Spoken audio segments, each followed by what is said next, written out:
Assalamualaikum warahmatullahi wabarakatuh. Waalaikumsalam warahmatullahi wabarakatuh.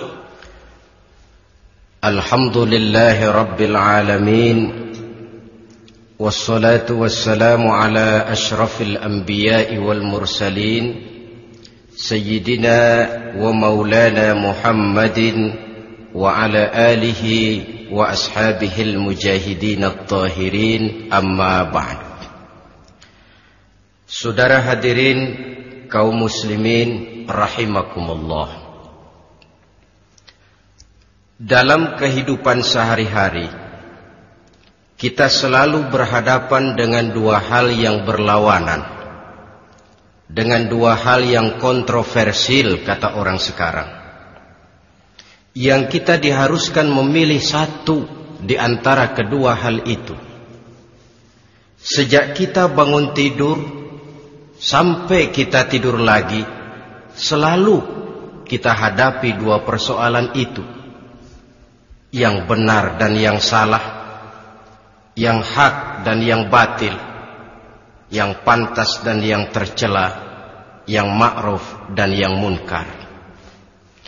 Persis seperti sebaik lagu yang lagi ngepop dan banyak dinyanyikan anak sekarang, madu di tangan kananmu katanya, racun di tangan kirimu. Tapi saya fikir-fikir, bagaimanapun kalau cuma sekedar madu di tangan kanan, racun di tangan kiri, adresnya jelas. Yang repot kalau kita sudah tidak tahu lagi mana yang madu, mana yang racun. Lebih celaka lagi di zaman sekarang, banyak racun mereknya madu. Kita terpedaya, kita terpesona, kita terpukau oleh racun yang bermerek madu ini. Kita minum dia, yang akibatnya rawan di dalam kehidupan kita. Sangat banyak racun-racun yang terpancang di sepanjang perjalanan hidup kita ini. Dan dua di antara racun kehidupan itu akan kita bicarakan pada pertemuan kali ini, yakni arak dan judi, minuman keras dan judi.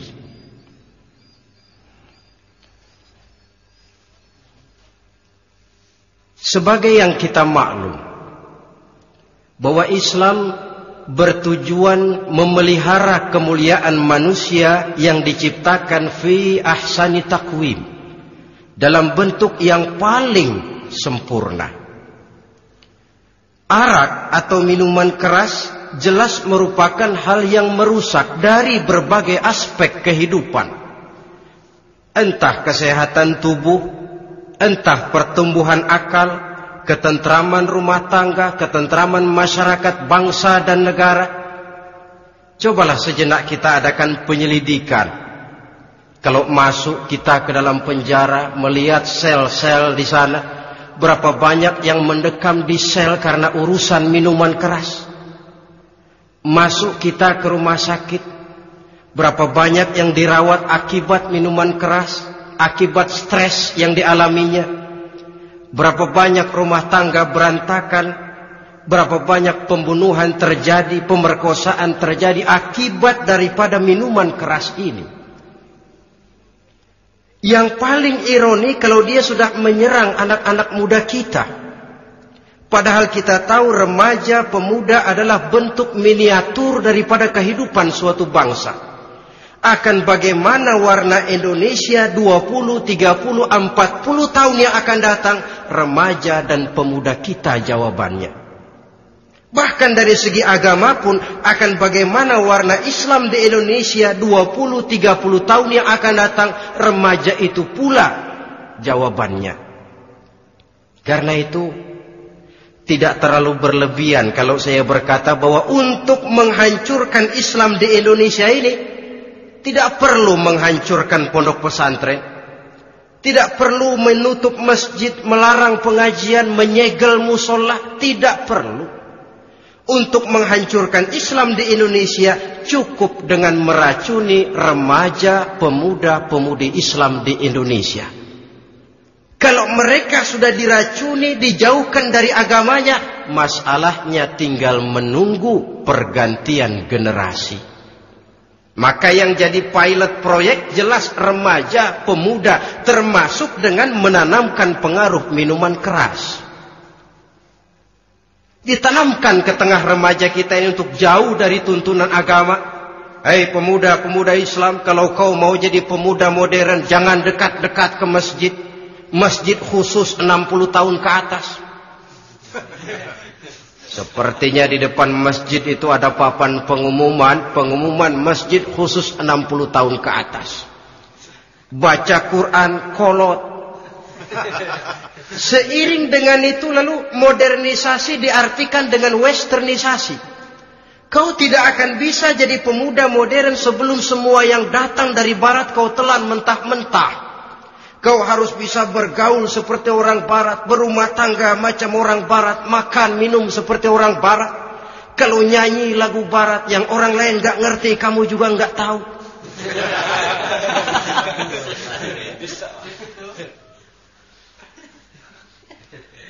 Anutlah itu free love yang pada gilirannya akan mengarah kepada free sex alias samenleven.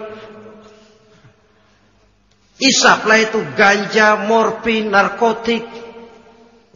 Jikalau sudah terlena kita dengan itu, maka kehancuran suatu bangsa sesungguhnya sudah dimulai. Penyakit minuman keras ini bukan cuma penyakit zaman ini. Masyarakat yang dihadapi oleh Rasulullah Sallallahu Alaihi Wasallam 14 abad yang lalu juga masyarakat yang kemaruk dengan minuman keras. Arab jahiliyah kalau sudah minum arak mabuk, tidak cuma minum, dia mandi pakai arak. Sistem pendidikan yang disampaikan Islam bijaksana. Mula-mula diberikan gambaran bahwa arak itu walaupun ada manfaatnya tapi ada bahayanya, dan bahayanya jauh lebih besar daripada manfaatnya. Tahap kedua diberikan pesan jangan mendekati solat dalam keadaan mabuk. Padahal solat 1 hari 1 malam 5 kali artinya makin jauh saja dia dari arak itu. Pada saat kondisi iman sudah memungkinkan barulah turun vonis bahwa arak itu najis, perbuatan setan, jauhi. Yang ironi yang saya katakan tadi, racun mereknya madu. Kadang-kadang kita dibuai dengan iklan yang tidak mendidik. Saya pernah lihat ada iklan misalnya, Anda ingin modern, majulah bersama minuman ini. Atau minuman ini lambang pergaulan dunia yang maju. Modern diukur dari minuman. Yang jadi korban akhirnya remaja dan pemuda-pemudi kita. Saya teringat satu analisa dari Rasulullah Sallallahu Alaihi Wasallam. Beliau bersabda, Inna min asyratis sa'ah, sesungguhnya di antara tanda-tanda kiamat. Apa kiamat itu? Dalam arti yang umum, kiamat itu saat dimana alam ini hancur, bumi gempa, air laut tumpah ke darat, gunung meletus, planet-planet bertabrakan, lalu semua yang bernama hidup mati. Itu kiamat beneran. Saya nggak mau cerita kiamat beneran sebab saya sendiri nggak kepengen ngalamin. Yang sering kita ngalami ini kiamat kecil-kecilan, kiamat mini. Apa kiamat mini itu? Hancurnya sendi-sendi kehidupan sosial. Maksiat merajalela, munkarat menjadi-jadi. Yang ma'ruf dianggap munkar, yang munkar malah menjadi ma'ruf. Yang salah disanjung-sanjung, yang benar dicaci maki. Tuntunan dianggap tontonan, tontonan malah jadi tuntunan. Kan kiamat kalau sudah begitu. Penjungkiran nilai. Kenapa hal semacam ini bisa terjadi? Penyebabnya kata Nabi, pertama ayyurfa'al ilmu. Ilmu diangkat oleh Allah. Bagaimana cara Allah mengangkat ilmu dan apa maksudnya itu? Allah mengangkat ilmu itu, saudara, caranya pertama dengan mewafatkan ulama. Makin banyak ulama wafat, makin banyak ilmu ditarik. Yang kedua, kurangnya minat orang untuk belajar agama. Kalau sudah klop macam itu, artinya agama sudah disudutkan ke pojok-pojok kehidupan. Agama cuma sekedar tinggal dekorasi. Agama cuma seminar, cuma kongres, cuma muktamar. Tapi bahwa agama merupakan realita dalam kehidupan, itu tidak pernah terwujud. Kalau ulama sudah tiada, minat orang belajar agama berkurang, maka ajaran Allah tidak lagi didengungkan orang. Dikala itu, wa yudharul jahlu, akan muncullah kebodohan. Nampak kebodohan di mana-mana. Muncul permissive society, masyarakat yang merasa boleh hidup dengan kaedah serba boleh. Tidak ada halal, tidak ada haram. Tidak ada hak, tidak ada batil, semuanya serba boleh. Kalau sudah begitu kondisi masyarakat, terjadilah apa yang dianalisa oleh Nabi. Dikala itu, wayabsu zina, zina dikerjakan berterang-terangan. Orang sudah tidak punya malu. Hidupnya sudah pakai prinsip punya kuping, kuping kebo. Punya muka, muka tembok. Punya kulit, kulit badak. Kalau juga dikasih tahu, malu dong kau tinggal serumah belum nikah. Malu sama siapa? Masyarakat. Allah, masyarakat cuek aja.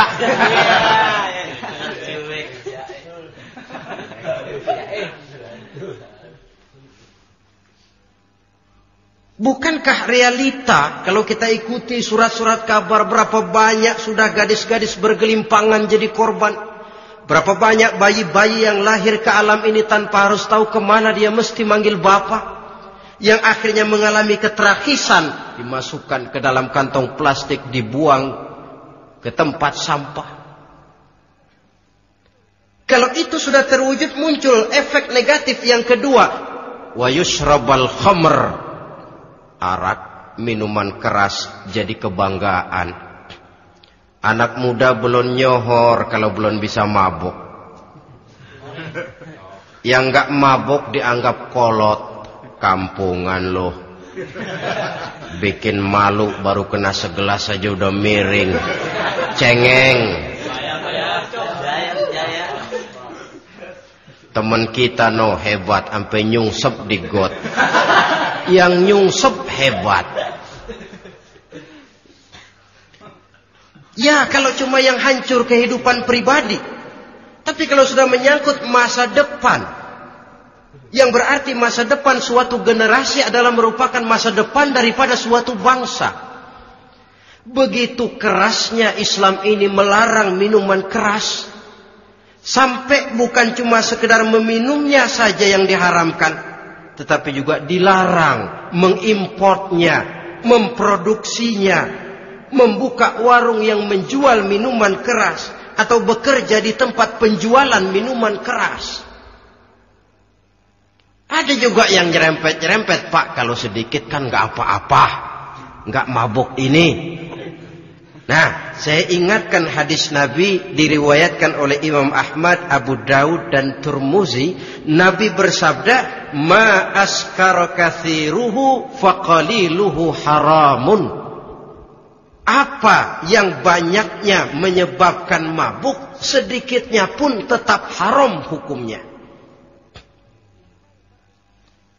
Memang barangkali mungkin ada manfaatnya, tetapi bahayanya jelas lebih besar ketimbang manfaat yang bisa timbul daripada jenis minuman keras itu sendiri. Dalam hadis lain Nabi pesankan, "Man kana yu'minu billahi wal yaumil akhir fala yaq'udu ala ma'idatin taduru 'alaiha al-khamru. Siapa yang beriman kepada Allah dan beriman kepada hari akhirat, jangan dia duduk di dalam satu pertemuan yang di dalam pertemuan itu diedarkan minuman keras. Masuk ke dalam lingkungan macam itu saja tidak diperkenankan. Kenapa? Asyariku fi syarri syarrun. Bersekutu dengan kejahatan, jahat juga hukumnya. Semalam kamu mabuk ya? Enggak, temen. Saya cuma ngebeliin aja kok. Apalagi ngebeliin.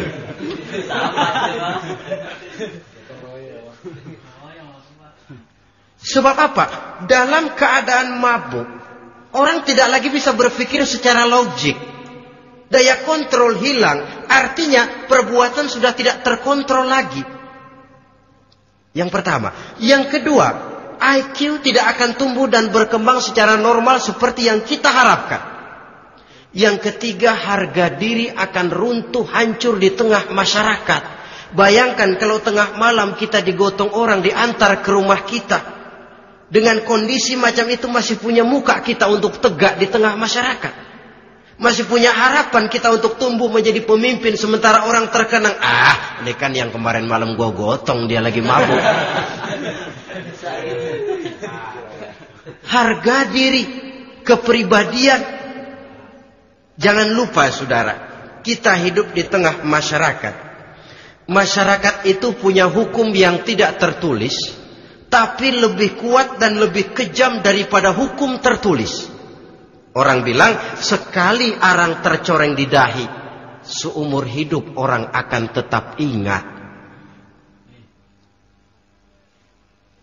Makanya Rasulullah dalam hadis memberikan tamsil untuk adik-adik remaja muslim ini, masalul mu'min kamasalin nahli. Perumpamaan orang yang beriman itu persis seperti tawon. Mentalitas orang mukmin persis tawon.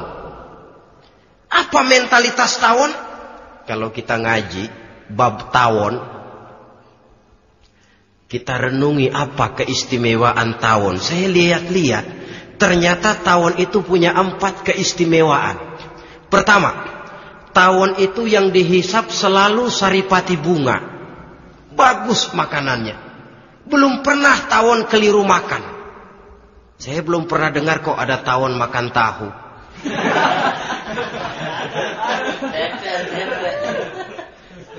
Yang dimakan selalu saripati bunga. Artinya apa? Orang mukmin perutnya itu perut selektif. Yang dimakan yang baik-baik, yang diminum yang baik-baik. Yang baik menurut agama itu adalah yang halal, thayyibat. Perutnya selektif, bukan perut asbak. Kalau asbak puntung apa saja masuk ke dalamnya. Tapi mukmin perutnya ini selektif. Daging kambing masuk, tahu masuk, kangkung masuk, kodok minggir. Air kelapa minum, kopi minum. Tapi kalau sudah berbau minuman keras, minggir. Sebab apa? Makanan dan minuman yang kita masukkan ke dalam perut besar ini akan digiling dalam perut besar,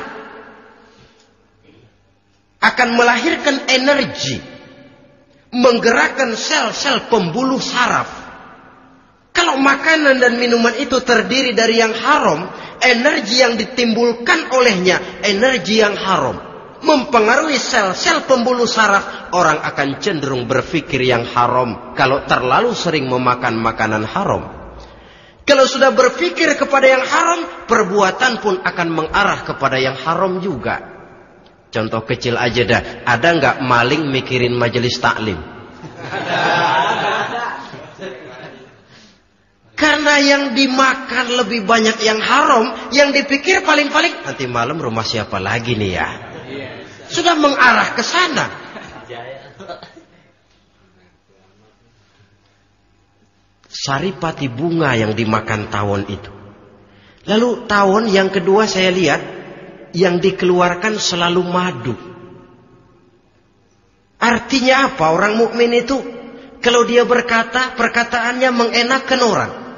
Kalau dia berbuat, perbuatannya membawa manfaat bagi orang. Kalau kakinya melangkah, tentu ke tempat yang ada gunanya. Yang dikeluarkan madu, bukan racun. Indah tawon itu. Yang ketiga, tawon saya lihat, kemanapun dia hinggap, tidak ada dahan patah.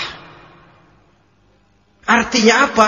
Orang mukmin dimanapun dia tinggal, kemanapun dia pergi, pantang jadi biang kerok buat lingkungannya.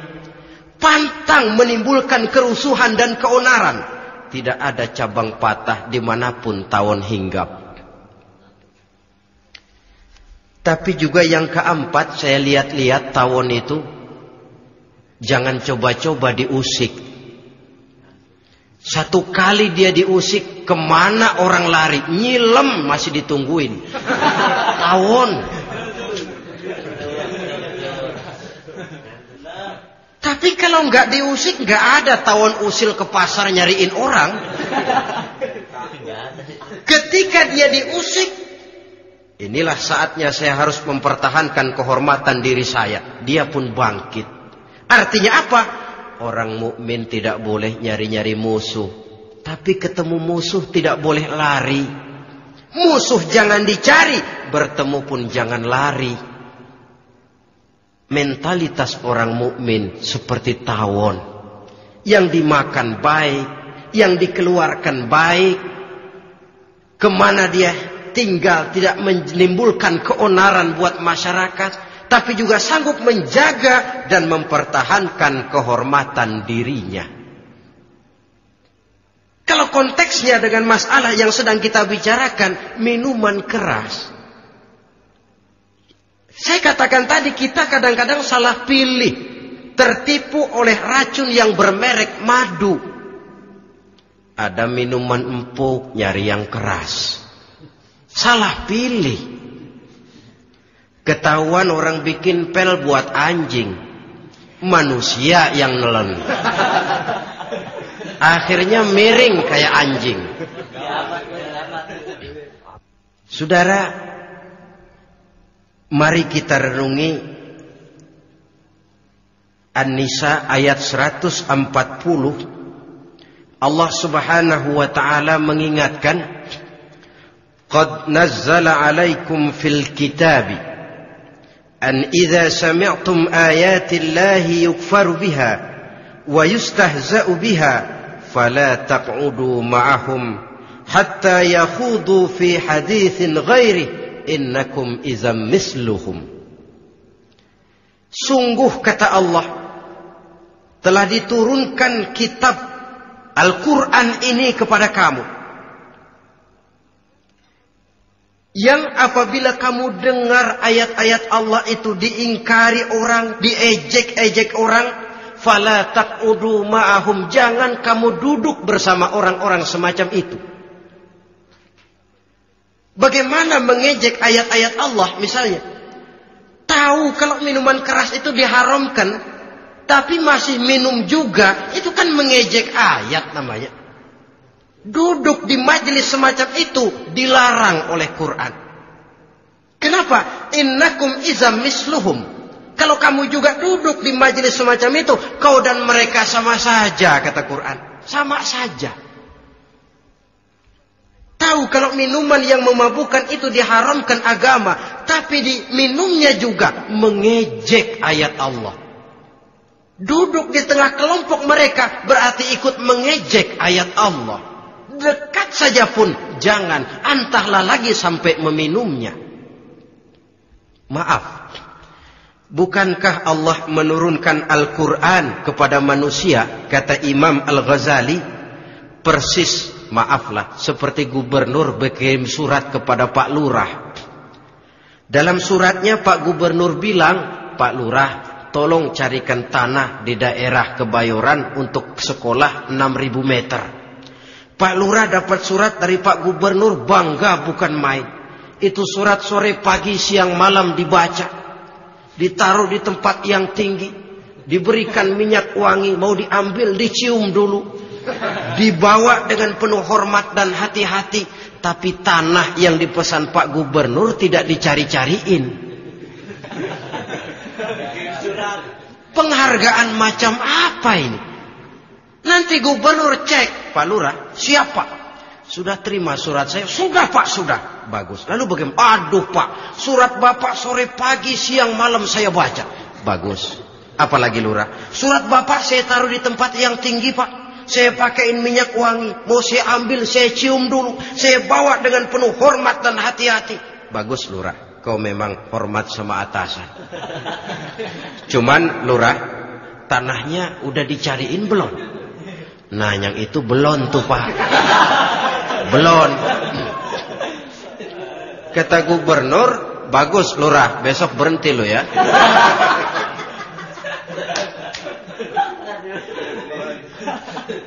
Membacanya memang penting. Al-muta'abbad bitilawatihi, beribadah dari sebab membacanya. Tapi setelah kita baca, kita tahu isinya. What next? Mau apa kita dengan isinya itu? Jangan yang kita baca kita injak-injak. Itulah ironinya. Bagaimana Quran itu mau membawa keberkahan dalam hidup ini, kalau yang kita baca sering kita injak-injak. Dalam kehidupan kita baca ayat wa ahallallahu al-bai'a wa harramar riba. Allah halalkan jual beli, Allah haramkan riba, tapi renten ditelan terus.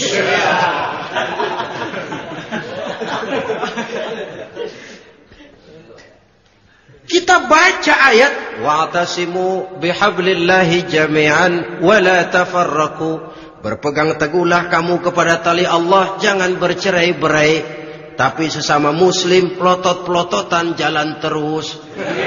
Janganlah yang sesama muslim kadang-kadang yang mengklaim dirinya sebagai pemimpin Islam kelihatannya juga sikut-sikutan jalan terus.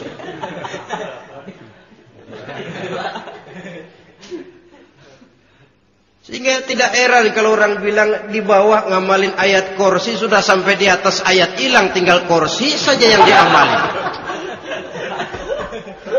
Ironi dan menyedihkan. Perjalanan panjang memang saatnya kita menunggal dengan Al-Quran ini. Tetapi prosesnya memang harus kita mulai dari sekarang.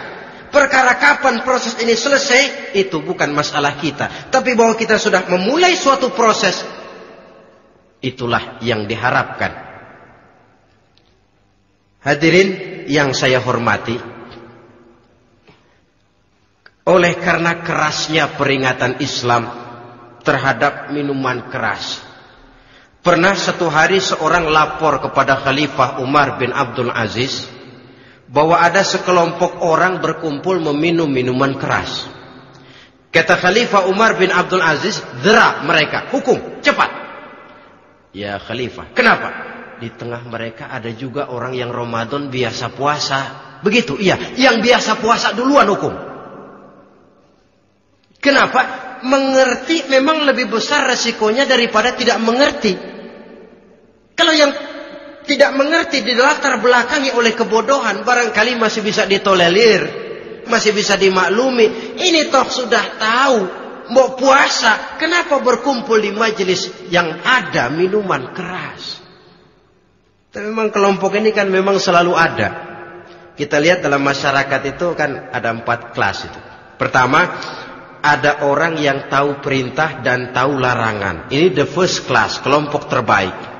Perintah tahu, dia kerjakan. Larangan tahu, dia jauhi. Ini orang terbaik. Yang kedua, ada orang tahu perintah tapi tidak tahu larangan.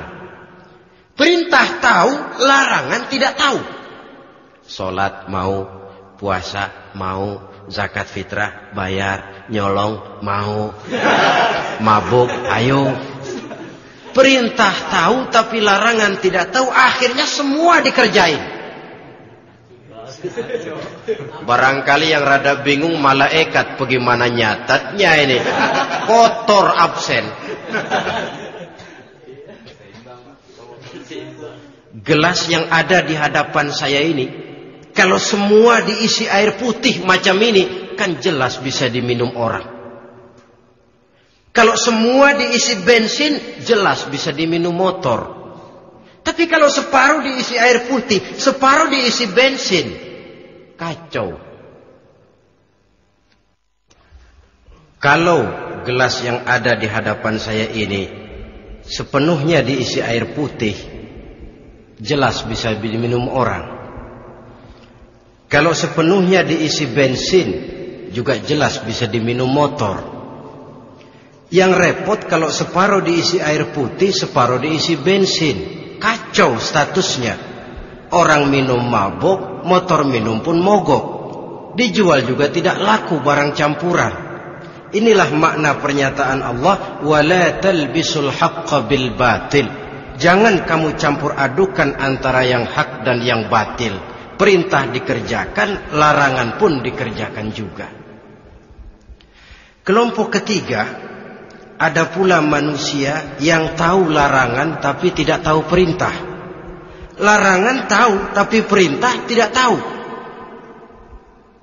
Jahat sama tetangga tidak, mencuri tidak, mabuk tidak, zina tidak, sholat tidak, puasa tidak, polos. Semua serba tidak. Dan yang terakhir, kelompok keempat, perintah tidak tahu, larangan pun tidak tahu. Ini masuk kelompok makhluk gratis. Misalnya kambing, ayam, kerbau, itu kan makhluk-makhluk yang memang perintah tidak tahu, pun larangan juga tidak tahu. Nah, dalam hubungannya dengan ini, saya mengajak, marilah kita berusaha sekuat mungkin menjauhkan diri dari minuman keras yang jelas bahayanya dengan hidup tidak jauh dari bimbingan agama. Hadirin kaum muslimin rahimakumullah. Kawan seiring dan sejalan dari minuman keras, judi namanya. Saudara kembar barangkali. Yang satu sering menimbulkan yang lain, tetapi bukan tak jarang keduanya berjalan berdampingan. Posisi judi dan arak ini dalam Quran sama bahayanya. Apa sebab? Mentalitas judi adalah mentalitas sirkeless, lingkaran setan. Artinya,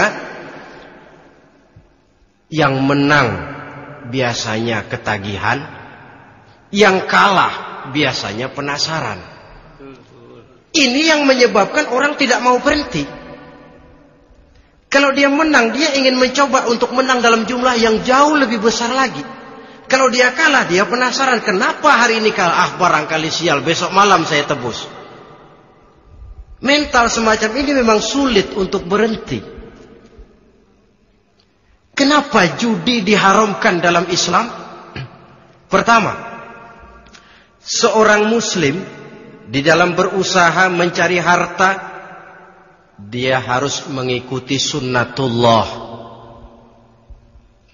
Kata kita orang muslim, hukum alam kata orang sekarang, natural of law bahasa kerennya.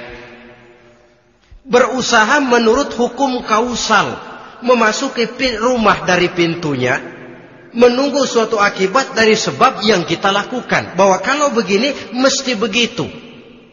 Karena kita memang terikat oleh permainan yang disebut hukum alam ini. Hidup bukan undian. Jangan mengharap untung besar tanpa mau peras keringat. Satu pagi, Khalifah Umar bin Khattab radhiyallahu an masuk ke masjid. Beliau lihat ada orang sedang berdoa khusyuk betul. Ditunggunya 2 menit, 3 menit, sampai 10 menit lebih belum juga selesai. Agak lama orang itu berdoa. Selesai berdoa, dihampiri orang itu oleh Sayyidina Umar. Beliau tanya, saudara, lagi apa tadi itu? Berdoa ya Khalifah. Minta kepada Allah? Tentu minta kepada Allah. Minta apa kamu? Minta rezeki. Sudah lama? Dari tadi habis sembahyang subuh. Dapat? Belum. Ya memang kata Sayyidina Umar, inna sama la tumtiru zahaban wala fiddatan. Langit itu tidak mungkin akan menghujankan emas, tidak mungkin pula menghujankan perak. Jadi orang dilarang duduk bermalas-malas menunggu keajaiban yang datang dari langit. Karena memang hidup ini bukan undian, jadi jangan mengharap untung besar tanpa mau peras keringat.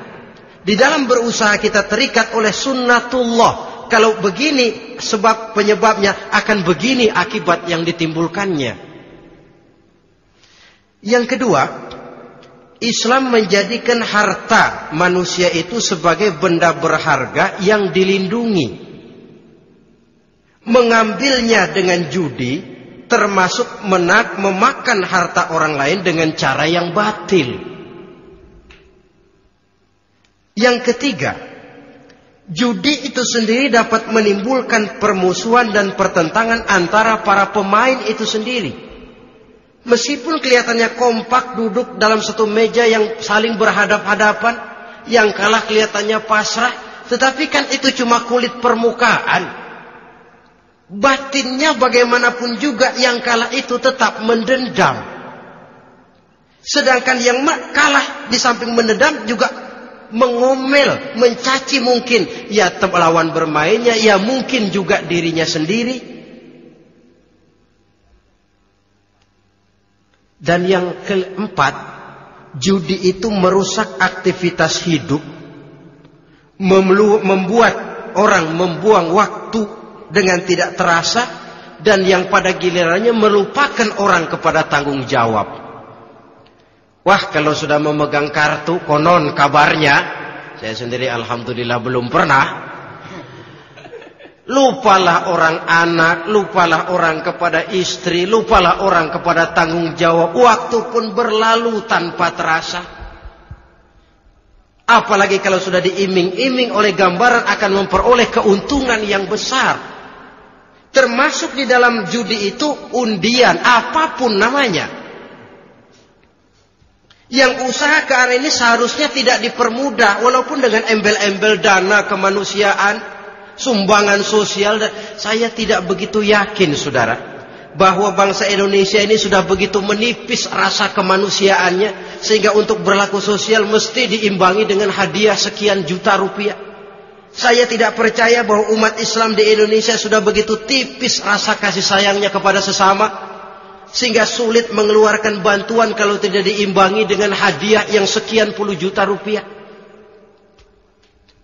Yang saya khawatir apa? Pada gilirannya di negeri ini akan makin banyak penghayal-penghayal kelas berat, tukang-tukang lamun kelas tinggi, yang hidup cuma ngumpulin jikalau. Jikalau, andai kata, umpama misalnya, orang sudah kemana-mana kita masih menghitung jikalau.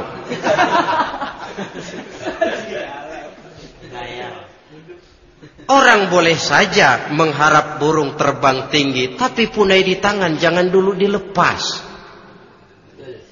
Artinya, idealisme silahkan terbang setinggi langit, tapi kaki harus tetap berpijak di alam realita. Bahwa memang lebih baik makan singkong dalam kenyataan daripada makan roti tapi ngimpi.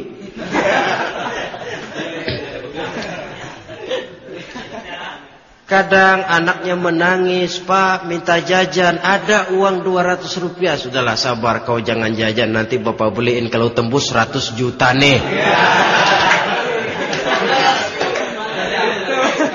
Akhirnya yang 100 juta tidak, anak pun kelaparan.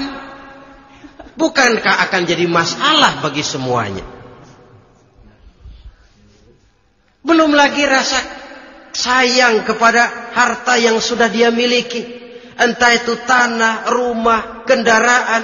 Kalau sudah kadangkala di meja judi, hilang rasa sayang kepada benda itu. Ada rumah-rumahnya dilelang, ada kendaraan-kendaraan jadi taruhan, ada jam tangan pun copot tanpa terasa. Maka berapa banyak rumah tangga berantakan, istri minta cerai, orang jadi nekat merampok, orang jadi nekat mencuri, korupsi kalau dia pejabat. Akibat apa ini? pengaruh yang namanya judi. Saudara kaum muslimin, ma'asyiral muslimin rahimakumullah. Itu sebabnya di dalam surah Al-Maidah ayat 90 Allah menekankan, innamal khamru wal maisir wal ansab wal azlam rijsun min amali syaitan fajtanibuhu la'allakum tuflihun. Sesungguhnya arak, judi, berhala, mengundi nasib itu rijsun.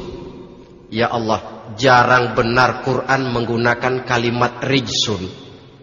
Rijsun ini sudah merupakan puncak kekotoran. Bapak moyangnya najis, itu rijsun. Rijsun, kotor. Sudah kotor ditambah pula min amali syaitan, pekerjaan setan. Fajtanibuhu, jauhi. Jangan sampai main, dekat saja tidak boleh, jauhi. La'allakum tuflihun, jikalau kamu mau menjadi orang-orang yang beruntung. Sejarah tidak pernah mencatat ada orang jadi miliuner karena judi. Sejak David Rockefeller sampai Aristotle Onassis, orang-orang kaya top di dunia, mereka kaya bukan karena judi, tapi karena kemauan peras keringat, banting tulang, mau memulai sesuatu dari kenyataan yang real di depan mata. Sebab apa? Hidup ini memang perjuangan. Janganlah kita ingin hidup dengan satu prestasi, ingin tetap hidup seperti apa adanya sekarang ini saja, toh kita harus berjuang. Apalagi ingin hidup lebih baik, lebih terhormat, lebih mudah. Hidup perjuangan. Perjuangan berarti pengorbanan. Berani hidup artinya berani berjuang. Berani berjuang maksudnya rela berkorban. Takut berkorban, jangan berjuang. Tidak mau berjuang, berhenti hidup. Itu logika.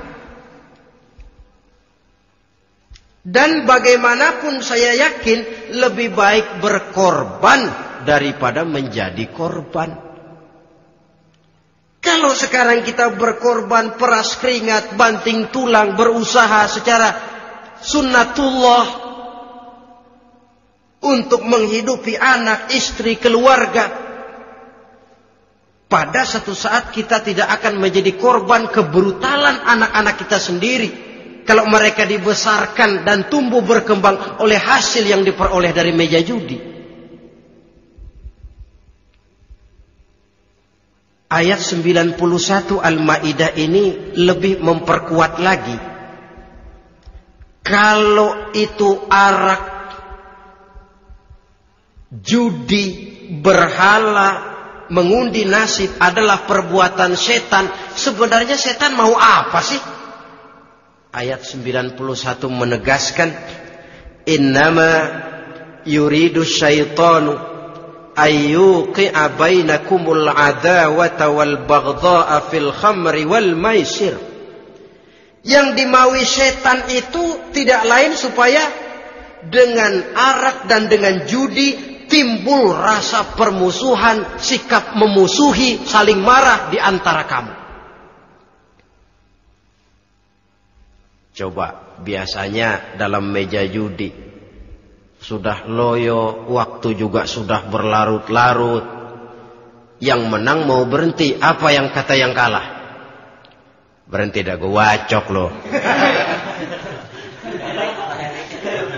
Enak bener, gue lagi kalah, lo berhenti.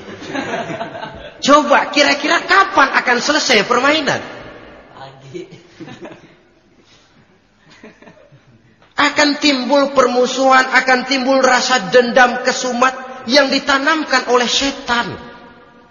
Karena memang baik arak, baik judi, baik berhala, baik mengundi nasib, itu semua permainan-permainan setan yang diberikan kepada kita untuk kita ikut andil bermain di dalamnya. Tatkala kita ikut terkena jerat setan, tertawalah mereka. Kenapa? Oh, makin banyak teman saya di neraka. Maaf, setan itu kan sudah tahu vonisnya. Ketika dulu dedengkotnya yang namanya iblis terusir dari surga, itu bikin semacam perjanjian dengan Allah. Tuhan, kenapa iblis? Gara-gara Adam saya terusir dari surga. Maka sejak saat ini Adam dan seluruh keturunannya adalah musuh bebuyutan saya. Saya akan gelincirkan mereka dari jalan. Silahkan iblis, goda mereka. Tapi kau tidak akan mungkin bisa menggoda mereka kalau hamba-hambaku itu menjadi hamba yang ikhlas. Hanya hambaku yang ikhlas yang tidak mungkin kamu goda. Yang lain barangkali bisa. Sejak saat itulah iblis memproklamirkan permusuhan. Dan dia sudah tahu betul vonisnya neraka. Tugas dia sekarang bagaimana mengumpulkan teman sebanyak-banyaknya ke dalam neraka. Hamba Allah saja yang tidak tergelincir kepada minuman keras dan judi. Hamba Allah yang ikhlas itu bagaimana? Yang ikhlas menjadi hamba Allah dalam arti kata dan perbuatannya memang mencerminkan bahwa dia hamba Allah. Maaf. Di zaman sekarang ini kan banyak orang cuma berkata, saya hamba Allah, mulutnya. Tapi perbuatannya membuktikan dia hamba setan, hamba dunia, hamba harta, budak jabatan, budak nafsu. Tidak sesuai antara ucapan dan perbuatan. Sebab itu kata-kata hamba Allah kalau keluar dari mulut manusia itu murah. Soalnya ngaku. Ngaku siapapun bisa. Tapi diakui atau tidak? Ini yang kita belum tahu. Ada juga orang berdalih, saya kan masang kalau dapat nanti mau nyumbang masjid. Barangkali aja kalau nyumbang masjid disoriin dikit sama Tuhan.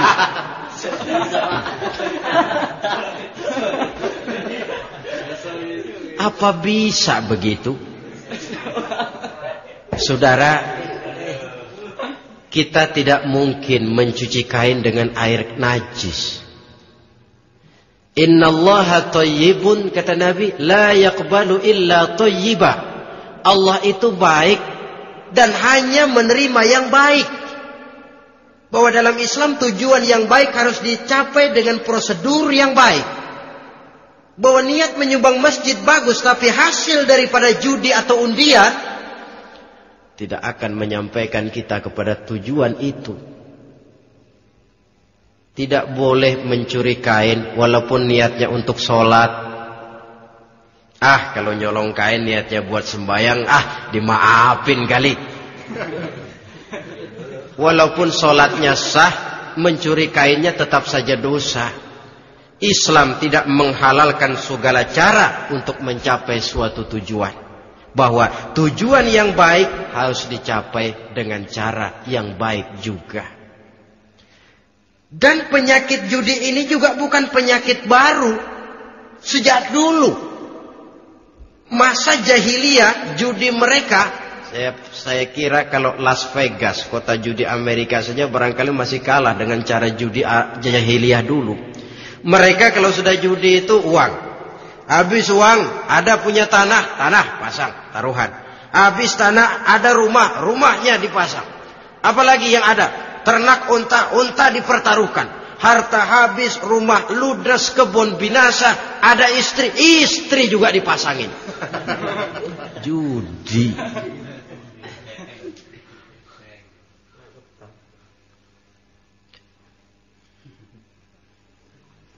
Kita sebagai muslim oleh Al-Quran dijelaskan orang yang mempunyai dua tujuan hidup. Pertama tujuan jangka pendek. Yang kedua tujuan jangka panjang. Tujuan jangka pendek dunia dan seluruh isinya. Tujuan jangka panjang adalah akhirat dan ridho Allah. Ini yang terpantul dalam doa setiap kita. Rabbana atina fid dunya hasanah wa fil akhirati hasanah. Tercapai tujuan jangka pendek fid dunya hasanah dan tujuan jangka panjang wa fil akhirati hasanah. Untuk mencapai tujuan jangka pendek merangkul dunia dan seluruh isinya, Apa yang jadi modal utama? Pertama, pendidikan. Makin tinggi jenjang karier pendidikan yang kita tempuh, rasa-rasanya makin mudah menjangkau dunia dan isinya. Yang kedua, pengalaman. Tenaga expert masih tetap diperlukan. Makin banyak pengalaman, makin mudah menjangkau dunia. Yang ketiga, dan ini ada tapi tidak bisa dijadikan pegangan, faktor nasib. Faktor kebetulan. Ada, tapi tidak bisa dijadikan pegangan mutlak. Pendidikan, pengalaman, ingin menjangkau fid dunia hasanah. Ini modal utama. Lalu untuk mencapai fil akhirati hasanah, prestasi ibadah.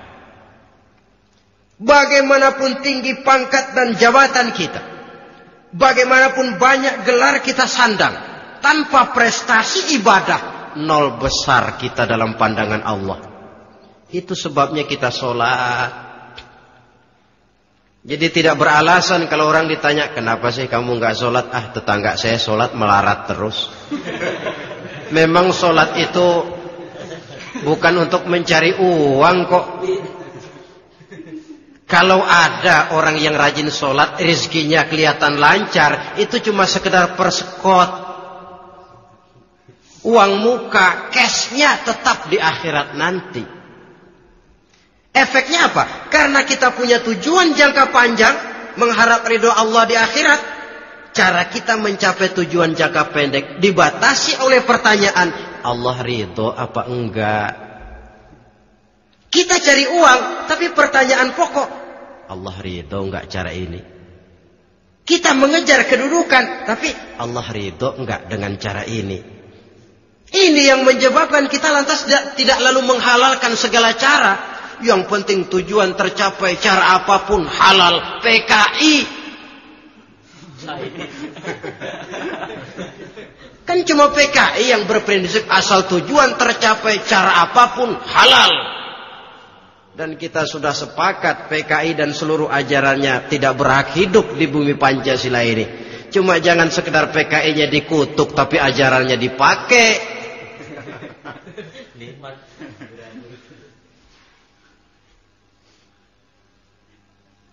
Nah, untuk mencapai dua tujuan ini, Islam mengajarkan sistem keseimbangan. Sehingga Nabi sabdakan, "I'mal lidunyaka ka'annaka ta'ishu abada, wa'mal li akhiratika ka'annaka tamutu ghada." Bekerjalah buat duniamu seolah-olah kau akan hidup untuk selamanya, tetapi bekerjalah untuk akhiratmu seolah-olah kau akan mati besok. Jadi kalau kita sudah sholat menghadap Allah, usolli fardul maghrib, Allahu Akbar, ingat seolah-olah kita akan mati besok supaya timbul khusyuknya. Tapi kalau kita sudah bekerja, kuliah, bekerja, belajar di tempat tugas, ingat seolah-olah kita akan hidup selamanya supaya timbul gairah kerja. Jangan dibalik. Di kantor ingat mati, lemas terus. Ngapain kerja sungguh-sungguh bakalan mati. Lagi sholat ingat Duta Merlin, Altiron Plaza, ya kacau. Salah pasang, tidak pada tempatnya. Untuk mencapai fid dunya hasanah ini, Islam mengajarkan tempuh jalur yang mengikuti sunnatullah. Itu yang dihargai oleh agama. Terikat oleh hukum kausal bahwa kalau ini yang saya usahakan hasilnya akan begini. Perkara nanti hasil tidak seperti yang kita harapkan, baik sangkalah kita kepada Allah. Sebab kita tidak tahu rahasia apa di belakang itu.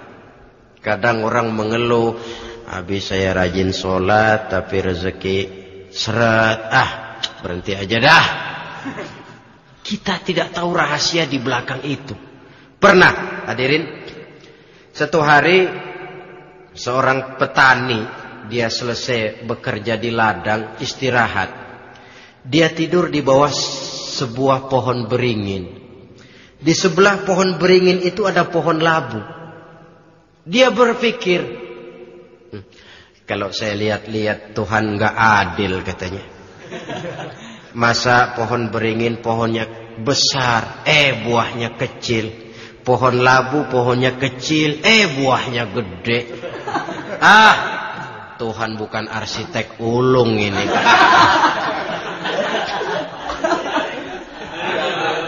Mestinya supaya enak dilihat, beringin yang pohonnya besar buahnya sebesar buah labu.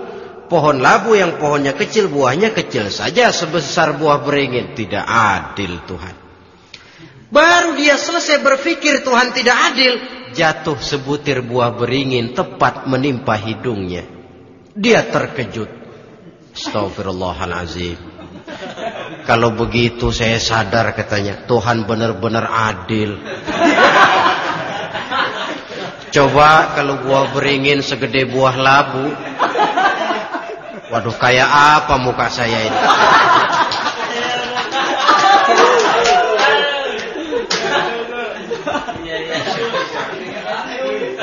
Baru terbuka pandangan matanya setelah berhadapan dengan kenyataan. Baru keluar respek. Allah benar-benar adil. Padahal semenit yang lalu dia masih berkata, Tuhan bukan arsitek ulung. Tapi semenit kemudian setelah berhadapan dengan kenyataan yang real dia hadapi, wah, Allah benar-benar adil.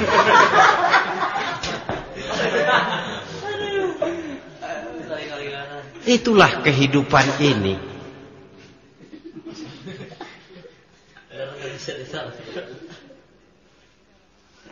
Saudara hadirin yang saya hormati, karena itu baik arak, baik judi, dua-duanya merupakan bahaya laten yang tidak hanya mengancam kehidupan agama, tetapi juga masyarakat, bangsa dan negara, apalagi kalau sudah jatuh kepada generasi penerus. Dan yang bagaimanapun juga saya berpikir sebenarnya remaja, pemuda, pemudi kita cuma korban dari suatu sistem.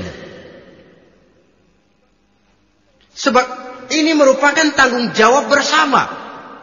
Ulama mubalik macam saya paling wewenangnya cuma ngomong. Yang punya SK untuk memberhentikan pabrik minuman keras itu kan Menteri Perindustrian. Tangan-tangan eksekutif. Sehingga kalau Nabi katakan, Man ra'a minkum munkaran falyughayyir biyadihi wa illam yastati' fa bilisanih wa illam yastati' fa biqalbih. Apabila salah seorang kamu melihat suatu kemunkaran, termasuk minuman keras dan judi di dalamnya, rubah itu. Dengan cara apa?